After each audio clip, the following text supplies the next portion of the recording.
Hi folks, welcome back to the channel. Firstly, I'd like to take a look at this.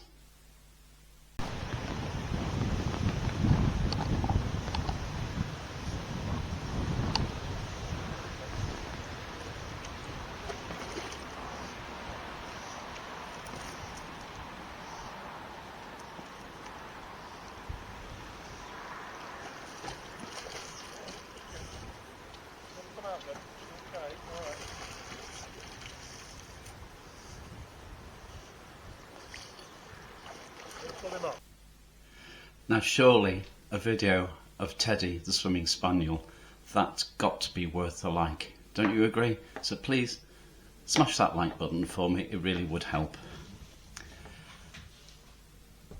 On my travels recently I've managed to tick off yet another item off my bucket list. I've seen otters swimming in the canal before, but I've never been able to get a decent picture of them because they are quite difficult, but I did manage to get a picture of this one.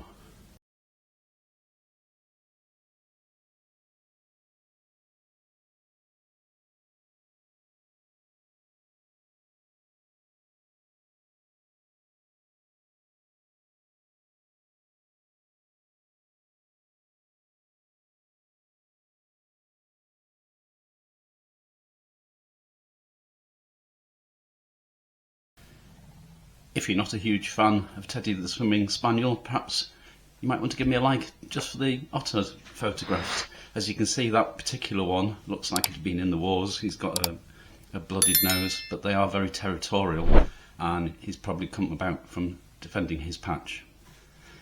So since the last video I've removed my existing solar panels and MPPT controller and put new ones in, and that means that I've raised my theoretical solar power generating possibilities from 1 kilowatt to a massive 1.2 kilowatt. Now that doesn't sound like an awful lot, but it is a 20% increase in hypothetical power generation, and in reality what it's meant is that since April, when I had the new system installed, I've only had to start the engine for either moving the boat or running my dishwasher, whereas previously, admittedly we were still in spring rather than in beautiful summer, I'd have to run the engine for an hour or so a day just to keep the batteries topped up. So that, along with the solar dump, which is being a bit temperamental at the moment, but my engineer is going to come out and sort it for me in the next week or so, means I'm pretty much properly off-grid now, in the terms of, well, I've always been off-grid, but I don't need to use the engine to charge the batteries or to generate hot water. So that's a positive step, and ultimately it'll save me a few pennies. So currently I'm waiting for some moorings to come free further up the canal, place that I've been before, but because the canal's stayed open so far with water, there's been an awful lot of traffic and a lot of people staying within sort of like 2-3 miles either side of where I am now, and there isn't actually anywhere suitable to moor up.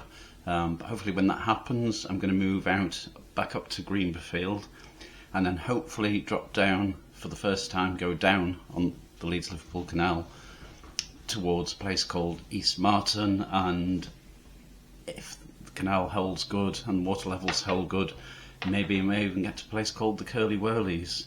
Curly Whirlies is so cold because the canal literally does that, so you can spend a couple of hours sailing, but in reality from where you started, although you've sailed all the way there, you're only something like half a mile from when you first set off. So that's to come.